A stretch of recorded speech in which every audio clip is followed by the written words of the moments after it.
Reverse gear लगाओ। Okay, clutch कितना छोड़ोगे रिवर्स गियर 0 की स्पीड बनाने के लिए?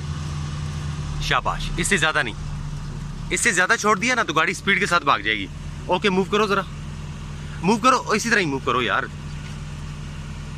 ओए, फिर वही काम कर रहे, हल्का सा हल्का सा।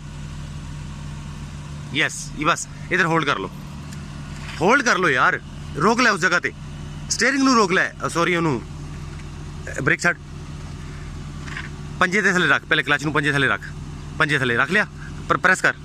ओके, हल्का या क्लच छोड़, बस इतने होल्ड कर ले। ओए होल्ड का मतलब है रोक ले ओनू, उत्थे गल समझ गए? क्लच छड़,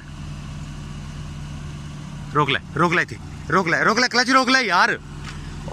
ओ अल्लाह दे बंदे, क्लच नू रोक ले उस जगह ते। हाँ, उत्थे रवे।